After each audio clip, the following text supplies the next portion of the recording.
আজকে আমি বানাচ্ছি পেঁপের তরকারি। পেঁপে দেখেই সেটা বুঝতে পেরেছেন। আবার ভাবছেন আলু নেই কেন? আলু থাকবে কি করে? আমার যে ওয়েট গেইন হয়ে গেছে। ডাক্তার বলেছে আলু, তেল মশলা ভাজাভুজি এইগুলো থেকে দূরে থাকতে। সেই জন্য শুধু পেঁপে দিয়েই তরকারি করে খাই। এই দেখুন পেঁপেগুলো কি সুন্দর করে কেটে নিলাম। এবার কড়াইটা ঝটপট বসিয়ে তাতে একটুখানি সর্ষের তেল দিয়ে পেঁপেগুলো একটু সাঁতলে নিলাম। তারপরে কেটে রাখা পেঁয়াজ কুচি, রসুন বাটা, টমেটো কুচি এগুলো সব দিয়ে মশলাপাতি যা লাগে আর কি ওগুলো সব দিয়ে ভালো করে নাড়াচাড়া করতে রাখলাম। লঙ্কা দুখানাই দিয়েছি, তাও আবার ফাটিয়ে। ডাক্তার সেটাও বারণ করেছে আমাকে, কিন্তু আমি তাও যে কথা শুনি না। ঝালের দিকে আমার বড় লোভ।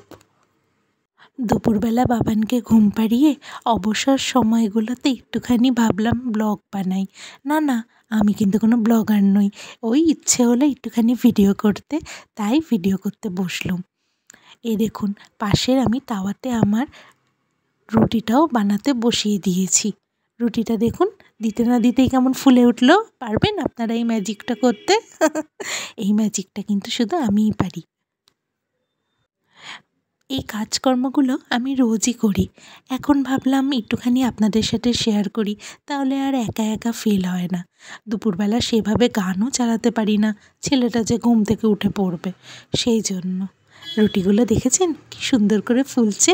রুটি ফুললে কিন্তু মনের আনন্দ আরও দ্বিগুণ বেড়ে যায়, তাই না? এবার গেলাম কষানো পেঁপের ওপর আমি যে গরম জল ছড়িয়ে দিয়েছিলাম সেটা এবার ঢাকনা খুলে দেখতে যে কতটা সেদ্ধ হলো পেঁপেগুলো। বেশ নাড়িয়ে চাড়িয়ে বুঝলাম পেঁপেগুলো মোটামুটি ভালোই সেদ্ধ হয়ে এসছে, তবে আরেকটু হবে। সেই জন্য আমি আবার ঢাকা দিয়ে রেখে দিলাম, বেশি আর নাড়াচাড়া করলাম না। তবে হ্যাঁ, আমি যে বড় ভুলে যাই, ওই ভুলে গিয়েই আমি না গরম মশলাটা দিতে একদম ভুলে গেছিলুম। তাই গোটা গরম মশলা থেতো করে তার উপরে তখন ছড়িয়ে দিয়েছিলাম।